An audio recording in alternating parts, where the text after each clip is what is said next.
channel at hindi ka pa lang subscribe mo na yan. Nakikinig nyo ba ako? And please, click the bell button beside the subscribe button para ma-notify ka every time na mag-upload ako ng bagong video. Iba pa may camera. So nandito tayo kayo sa SM North 4th floor Annex. Malugod yung iba balita sa inyo mga ninja. Sobrang maraming discount ngayon dito sa PlayStation Store. Hindi na sa PlayStation Store lahat, pati sa Data Blitz, pati dito sa Game Extreme, at especially dito sa PlayStation Store. So tingnan natin yung mga discounted games at nag-post ka ako sa Facebook na meron na ako ng lahat. Pero hindi naman, alam niyo naman yung mga games ko eh. Tara, let's go!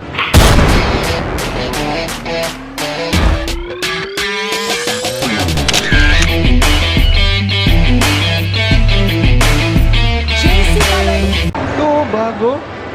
Game Extreme. Bagong-bago. Pero hindi, ano yan? April 15 pa daw sila nag-open. So, gusto nyo ng mga bagong games, pwede kayo mag-visit dito. 3rd floor, SM North Annex. Tataas lang yung PlayStation Store. At dun yung Data Blitz sa 5th floor. Very nice!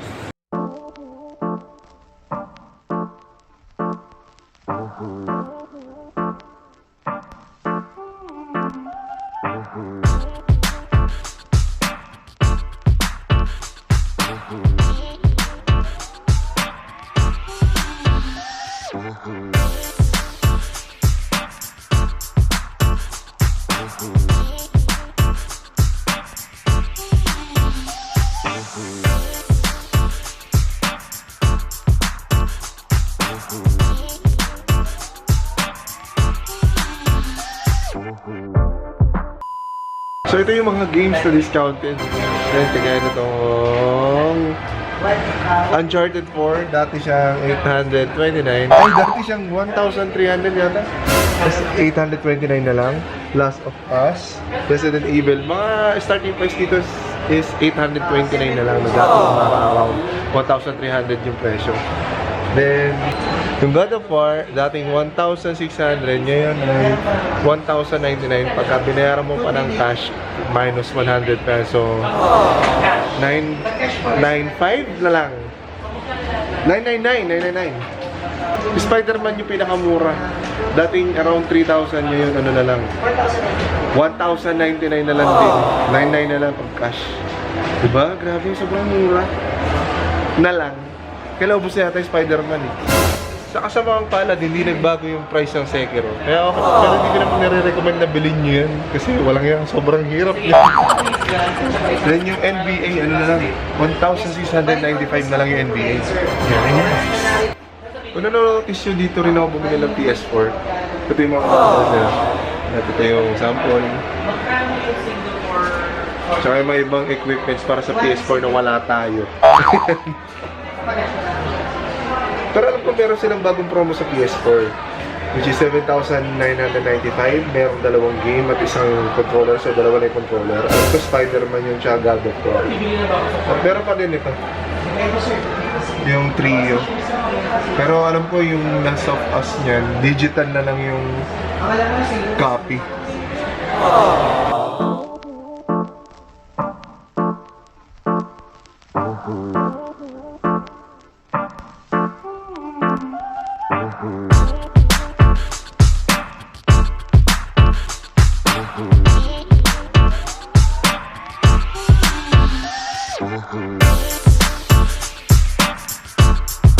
Meron kayong Lost Legacy? Uncharted? 999 na lang yun. Ay! Tama ba ako? Pag nag-cash ako, 999 na. Kapag nag-cash po, less 4,000 po. 49 pesos.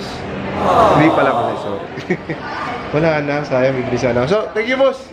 Salamat sa pagtanggap ulit. Salamat. Ayun, mali pala yung information ko sa inyo. 45 pesos pala yung mababawas pag nag-cash ka sa presyong 1,099. Hi, Mi! Hi! Mi! Oh. Baka naman. Siyempre hindi. Nagpumili ako ng Wala pa ako sinasabi. Mi, sale! Dami! Talaga? Ano, sale. Pero parang alam ko, yung post mo, meron ka na nun lahat? Yung iba lang. Alam ng mga ninja ko yung mga bala ko. Kaya Mio, bumili kasi siya ng bagong washing machine na automatic na murang-mura lang. Magkano? 24.99. Grabe, super flexi. Ay mga ninja, pasensya na sa lighting, medyo log-log tayo ngayon. Gusto ko lang din duktungan tong video na to ng Q&A. Kagaya nga ng sinabi ko dyan sa title and sa thumbnail, sasagutin ko pa rin yung mga tanong nyo. Yung mga tanong dun sa dati kong naalala nyo ba yung video na Q&A video? Ilalink ko yun down below. At talabas yun dito. Sana check nyo rin yun. Kasi yung mga ibang tanong na ulit naulit lang. So, check nyo yung una kong video para malaman nyo kung nasagot ko na yung tanong na yun. Pati dun sa mga nagtatanong kung paano yung makapture yung audio ng NBA. Nandun yun sa first video. Nasagot ko na yun. Then, dito, may mga bago tayong tanong. Meron tayong bagong 10 tanong. Nating ko ay kaya ko namang sagutin sa ngayon. So, una-una kay Chris Angeles. So, Sir JC Kaloy, pwede po ba gumawa? Mali. Pwede po ba gumana yung ordinary na Seagate hard drive sa PS4? Ganito, kahit anong hard drive, kahit nga USB gagana, basta ang format niya ay, ano nga bang format yon? Kalimutan ko. Dapat ang format ay exFAT. exFAT format. Ganito, kung gusto mong gamitin yung normal hard drive mo, kailangan wala siyang laman. Walang kahit anong laman yun, tas i-format mo through Windows or kahit sa Mac, pwede right-click mo lang format, exFAT format. Yun lang yung binabasa ng PS4 na format. Oo, yun yung naalala ko eh. Kung mali, i-bash nyo na ako kung mali. Pero yun yung naalala ko. So, salamat sa pagtatanong, Chris Angeles. And sunod ay si Cholo Dico. Kuya JC, saan mo nabili ang mga gear mo? Super big fan po ako. Uy, thank you so much. Question for second Q&A. So, pangalawang tanong ka pa, di ba? Binibili ko yung mga gear ko. Wala naman akong ganong mga gear eh. Kasi itong camera ko G7X, binili ko sa SM North. Yung PS4 sa SM North din. Yung mga bala sa SM North din. In short, sa SM North ako bumibili. Pati headset ko, dun din. SM North. Yung PC ko, hindi ko sa SM North binili yun kasi matagal na yun. Sa Gilmore. Doon kasi mga murang PC. Kung gusto nyo magbuo, mag-assemble ng PC, andun lang. Sa Gilmore. Sa may Robinson's Magnolia. Kung alam nyo yun, marami doon. Pagtanong nyo na lang, Gilmore. Wala naman ako specific na lugar kung saan mo ibili. Kaya, more on online din naman. Sa Lazada, meron din yung mga hub, USB hub, mga mouse. Kung yun yung tanong mo kung sa PS4, isa lang ang binibilan ko. PlayStation Store lang doon sa sa SM North at saka Data Blitz.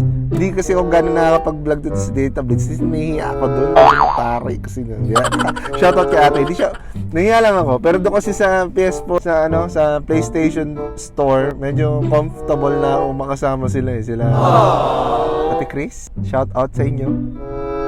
Ate Chris pa, nakalilito kasi ako doon sa mga pangalan nila Then, ang sunod ay si Kim Takgu. Wow! Si Takgu. Ano to Si Baker King. Ang tanong ko is bakit di ka gumagamit ng capture card? Yun nga. Hindi kasi kaya ng PC ko. Gusto ko pa siya i-upgrade. Gusto kong gawin yun actually. Kayang gawin siguro kaya nang magiging pangit yung gameplay, magiging mabagal. Kasi may depende yung performance ng software na gagamitin doon sa hardware ng PC ko, which is mababa pa. Mas maganda pa nga yung graphics ng PS4 ko So, doon mo tayo sa PS4. Pero later on, yung OBS, gagamitin ko yan. Nagtatry din ako mag-live ng Mobile Legends. Sana supportahan ako ng mga ninja sa Facebook. Gusto ko ring matry at talunin lahat ng mga nagla-live. At hinahamon kita sa Underport. Hinahamon kita Roger. Hinahamon kita Balmond. One-on-one. Walang problema sa akin. I-PM mo ako anytime, anywhere. Ako pa dadayo. Pagkalat nyo yun, mga ninja. Salamat sa pagtatanong, Mr. Kim Takgu. Very nice.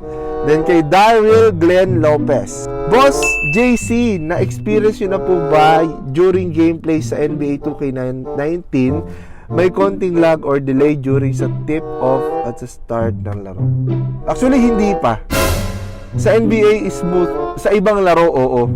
Sa Spider-Man, lalo sa pag pag gumagawa na ako ng ini-edit ko na siya, nag-error yung video kasi may lag part yung yung ibang laro. Spider-Man, ayan ang pinakamahirap edit. Spider-Man, Last of Us, and Days Gone. Mahirap edit yung mga yan. Kasi dahil dun sa delay and lag, hindi nagsasabay yung audio and video, yung output. Pero during gameplay, any game, wala pa naman. Basta siguro alagaan nyo lang ng ventilation yung PS4 nyo, kagaya nung sinabi ko doon sa unang video ko, na kailangan kahit wala ng fan, doon na lang tayo sa ventilation. Nakaangat ng konti, lagyan nyo lang ng konting patungan yung PS4 nyo, okay na yun. Hindi na yun mag-iinit hanggang sa masisira siya. Then, tutukan nyo lang din ang electric fan para mas maganda yung performance. Kasi napansin ko na mas malamig yung environment ng PS4, mas mabilis yung mga loading time. So, maraming salamat sa pagtatanong, Daryl Glenn Lopez. Very nice! Next! Joshua Obrero. Magkano po kaya pinakamurang 4K TV at PS4 Slim or PS4 Pro? Kasi bibili po ako ngayong September. Maganda yung plano mo. Kaya lang, kung PS4 Slim ang bibili mo, hindi mo na kailangan ng 4K TV kasi hindi naman siya 4K. Pero kung PS4 Pro, kasi gusto mo mas mura eh. So, kung mas mura ang hinahanap mo, dun ako sa PS4 Slim. Kasi PS4 Slim nga lang din yung sa akin eh. Alam nyo guys, hindi ko rin kaya mag-edit ng 4K file kasi hindi rin kaya ng laptop ko. Kaya, pero ang bigat noon. Ang bigat na sa file, ang bigat sa pag-edit ko. Malinaw naman yung 1080. Bakit hindi na lang doon? Di ba? Doon na lang tayo sa 1080. Saka na lang siguro, pag talagang sobrang labo na ng 1080 sa paningin ng tao. Pero, for 4K file, hindi naman sa ayaw. Hindi pa ngayon siguro, pero mag-upgrade tayo sa 4K. Then, para doon sa tanong mo na magkano yung pinakamura, ang pinakamurang PS4 Slim ay 17,995 sa PlayStation Store. Meron siyang kasamang NBA 2K19 at Spider-Man. Bundle yun. Then may free pa siyang isang controller, so magiging dalawa na yung controller mo. So dapat magkaka-commission ako dito sa PlayStation Store eh. Kasi sabi nila, "Uy, papunta dito si bumili ng ganito, kilala ka." Shout out naman sa PlayStation, oh. Pinopromote ko yung tindahan nyo eh, ha. Baka naman kahit isang game lang, pang gameplay lang, charot lang. Mababait sila dun. And 4K TV, nagre-range yan ng mga around 23,000 hanggang 30,000. Mga 43 inches. Alam ko nagsisimula sa 43 inches ang 4K TV. Wala pa akong nakitang 32 na 4K kasi hindi kasya yung pixels. Yun, sana nasagot ko yung tanong mo. Joshua Obrero, very nice. Then kay Haidal Ainin. Kailangan po ba ng Wi-Fi sa PS4? Idol JC Kaloy? PS4 Pro kasi sa akin. Solid Ninja hashtag. Kailangan mo ng Wi-Fi, pero mas kailangan mo ng Ethernet. Internet connection para sa mga update ng games. Yun ang pinaka-importante sa mga games ngayon, kailangan i-update. Magaganda kasi mga kagaya ng NBA. Nag-update siya ng automatically, so yung mga rosters kusa na siya, tapos yung pag mayroong bagong labas na costume ni Spider-Man, di ba? Ma-update din. So kailangan din. Then kailangan mo rin kung makikipaglaro ka sa iba, multiplayer online, kailangan mo syempre na internet. Yun lang, oo. Doon mo magagamit yun. So sa akin, ang sagot ko dito, kailangan mo ng Wi-Fi at mas kailangan mo ng Ethernet. Internet connection. Matibay. Na recommended ko ang Converge. Very nice. Salamat sa pagtatanong, Haidal Ainin. Tama ba? Pagka mali, ibashi mo ako. Ibashi mo na lang ako. Doon susunod ay si Ponsipon. Wow! Shout out sa aking pinsan. Kasi, alam nyo guys, pinsan kita, Ponsipon. Kasi, yung tatay mo ay tito ko na. So, anak ka niya, so pinsan kita. So, hindi mo ko tito. Mukha lang ako tito, pero hindi mo ko tito. So, mga ninja, pinsan ko to. May YouTube channel din. I-check nyo rin yung channel niya. So, Tito Carlo, ano po ang weight nyo? Bastos kang bata ka. 100 kilograms ako, sa maniwalat kayo hindi. Hindi ko na alam kung 100 pa eh. Baka nga 110 na eh. Ang taba-taba ko na kasi, hindi na ako nakakapag exercise. Bakit ba tayo napunta dito? PS4 channel to eh. Bakit ba weight yung tinatanong mo, Ponsi po? So maraming salamat sa pagtatanong. Shout out sa'yo. Kamusta muna lang ako kay Tita Neneng at saka kay Tito Nonoy. Very nice. At saka kila Lolo talaga. Kila Lolo pala. Next, kay Rafael Luis Costumbrado. Paano mo nililinisan PS4 nyo, kuya? Actually, to be honest, hindi ko pa siya nagawang linisan. Punas-punas lang. Hindi ko alam yung way talaga ng paglilinis niya internally. Pero alam ko may way yan. Pero hindi naman siya recommended. Kasi ma-avoid mo yung warranty pag binuksan mo yung PS4. Sa akin, may warranty pa yung PS4. So, sa labas lang, linis lang, brush ng alikabok para di pumasok sa loob. Ingat lang din. Kaya, wala namang specific way. Basta, parang naglilinis ka lang ng lamesa. Yun lang naman ang aking recommendation. Pero kung merong iba pang recommendation, i-comment nyo lang sa baba. Yung mga tanong, alam nyo, guys, yung mga tanong dito na sinasagot ko, yun ay sinasagot ko base sa experience ko lang. So, kung may mas matindi kayong sagot doon, i-comment nyo lang down below para makatulong din kayo sa mga nito. Ginagawa ko lang to kasi yun yung experience ko. Kung mali yun, sorry. Pero yun eh. Salamat sa pagtatanong, Rafael Luis Costumbrado. Very nice. Next, kay Ariel Vitales. Uy, di ba sikat na YouTuber to dati? Hindi ako umabot sa Q&A mo, sir, pero ask ko lang kahit anong PC monitor, kahit walang HDMI, basta may converter, gagana ba siya? Sa tingin ko, kung meron siya VGA, oo. Yung kagaya nung ginawa kong adapter. Kaya lang may nag-comment sa akin na Ninja na hindi daw gumana sa kanya. So sa tingin ko hindi rin. So kailangan mo i-try. Kaya lang hindi mo naman pwedeng gawin yun, no? Idalhin mo dun sa pero mura lang naman yun eh. So kung hindi siya gumana, siguro iba gagana. So i-try mo rin dun sa monitor na pagbibilan mo. Di ba kunyari, bibili ka sa isang hardware or computer shop ng ganong adapter, i-try mo kung gagana dun mula VGA kasi yung VGA yun yung sinasaksak sa computer eh. VGA computer, kaya computer monitor yun. Or ano ba tawag doon sa isa? AVI. VGA or AVI lang naman yan eh. So kung meron silang adapter tapos ang labas HDMI, gagana yun. Try mo lang din doon. Pero hindi lahat Hindi ako sure kung lahat. Pero mostly sa lahat ng yung binigay ko na nga yung isang, kasi dalawa na adapter ko eh. Binigay ko yung isa, gumana naman doon sa monitor niya. So yun. Sana nasagot ko, no, pasensya na. Salamat sa pagtatanong, Ariel Vitales. Very nice. Next, Elijah Noblado. Paano boss kung brownout tapos nagkaroon ng damage sa PS4? Kasama po ba yung sa warranty? Pagka nag-short circuit ang PS4 dahil sa power outrage or sa masyadong malakas sa current ng kuryente pag bumalik, nasasunog yung mga circuit niya sa loob, sa tingin ko hindi. Kasi kasalanan mo yun. Although hindi mo kasalanan ng connection nyo sa bahay, no? Kasi hindi yun fault ng PS4 itself. So hindi siya factory defect. Ang kasali lang sa warranty ng PS4 is yung factory defect. Pero pagka napatunayan na nag-short yung PS4 nang dahil lang doon sa connection mula doon sa outlet at papunta sa PS4, pwede pa sigurong ma-resolvehan. Pero tip ko, huwag mo nang sabihin na na nagka-brownout sa inyo. Pag dinala mo sa service center, sabihin mo, ay, sumabog eh! Hindi ko alam kung bakit sumabog. Yun, malamang warantihan pa yun. Ang usok kasi yung init kasi. Parang ganyan eh. Mula sa gulong yan eh. Drama. Sumanaw gali. Pero ganun, di ba? Siyempre, isi-save natin yung PS4 natin eh. Kailangan natin gawin na lahat. So, sa tingin ko, yun lang naman yung mga tanong. Maraming salamat, Elijah Noblado. At maraming salamat sa lahat na nagtanong. At sa mga gusto pang magtanong, i-comment nyo lang dyan sa baba. Nandyan lang naman yan. Kung gusto nyo mag-request ng games, nandyan na. Pasensya na ulit doon sa mga hindi ko pa nalalarong games. Lalaroin natin yan lahat. Promise. At babawi ako sa inyo ng todo-todo. Gusto ko lang talaga kasi may matapos na game kagaya ng Spider-Man. So, medyo malayo-layo na tayo sa Spider-Man. Malapit na mga ninja. Pero may sisingit akong game.